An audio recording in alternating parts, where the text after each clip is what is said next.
ನಮಸ್ತೆ, ನಾವು ಸರ್ಕಾರಿ ಹಿರಿಯ ಪ್ರಾಥಮಿಕ ಶಾಲೆ ಬೇರಿಯ. ನಾವು ಇಲ್ಲಿನ 7ನೇ ಮತ್ತು 8ನೇ ತರಗತಿ ವಿದ್ಯಾರ್ಥಿಗಳು. ನಮ್ಮ ಟೀಮ್ನ ಹೆಸರು ಕಲ್ಪನಾ ಟೀಮ್. ನನ್ನ ಹೆಸರು ಗೌತಮ್. ನನ್ನ ಹೆಸರು ನನ್ನ ಹೆಸರು ಅನನ್ಯ. ನನ್ನ ಹೆಸರು ಜಯಶ್ರೀ. ನನ್ನ ಹೆಸರು ನಿತಿನ್. ನಾವು ಮಾಡುತ್ತಿರುವ ಪ್ರಾಜೆಕ್ಟ್ ಮಡಿಕೆಯೊಳಗೆ ಮಡಿಕೆ ಶೈತ್ಯಕ. Potting pot fridge.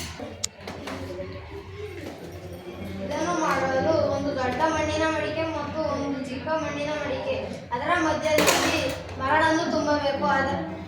ಅದಕ್ಕೆ ಒಂದು ಸ್ವಲ್ಪ ನೀರನ್ನು ಚಿಮುಕಿಸಬೇಕು. ಸಣ್ಣ ಮಡಿಕೆ ಒಳಗೆ ಸೊಪ್ಪು ತರಕಾರಿಗಳನ್ನು ಹಾಕಬೇಕು. ಸಣ್ಣ ಮಡಿಕೆ ತಣ್ಣಗಿರಲು 5 ರಿಂದ 6 ಗಂಟೆಗಳ ಕಾಲ ಬಿಡಬೇಕು.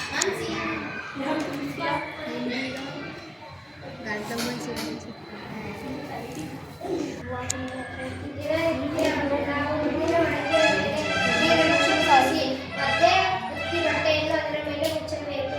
ಮುಚ್ಚಿದರೆ 1 ವಾರ ಕಾಲ ತರಕಾರಿಗಳು ತಾಜಾವಾಗುತ್ತದೆ. ಈ ವಿಧಾನದಿಂದ ವಿದ್ಯುತ್ ಇಲ್ಲದ ಆಹಾರವನ್ನು ತಂಪಾಗಿಡುವ ಪರಿಸರ ಸ್ನೇಹಿ ವಿಧಾನವನ್ನು ಅಭಿವೃದ್ಧಿಗೊಳಿಸಬಹುದು. ವಿದ್ಯುತ್ ಬಳಕೆಯನ್ನು ಕಡಿಮೆ ಮಾಡಿ ಮತ್ತು ಅದರಿಂದ ನಾವು ಪರಿಸರವನ್ನು ಸ್ವಚ್ಛಗೊಳಿಸಬಹುದು. ಹಳೆಯ ಜನರುಗಳು ಇದನ್ನು ಮಡಿಕೆಯೊಳಗೆ ಮಡಿಕೆ ಶೈತ್ಯಕವನ್ನು ಬಳಸುತ್ತಿದ್ದರು. ವಿದ್ಯುತ್ ಇಲ್ಲದ ಪ್ರದೇಶಗಳಲ್ಲಿ ಉಪಯೋಗಿಸಲು ಅತ್ಯುತ್ತಮವಾಗಿದೆ.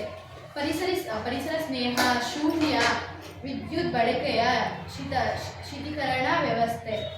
ವಿಜ್ಞಾನ ಹಾಗೂ ಪರಿಸರದ ಶಿಕ್ಷಣದಲ್ಲಿ ಮಾದರಿ ಪ್ರಯೋಗವನ್ನು ಬಳಸಬಹುದು. ಮನೆಯಲ್ಲಿ ಅಥವಾ ಗ್ರಾಮೀಣ ಮಾರುಕಟ್ಟೆಯಲ್ಲಿ ಆಹಾರ ಸಂರಕ್ಷಣೆ ಉಪಯುಕ್ತವಾಗಿದೆ. ಧನ್ಯವಾದಗಳು.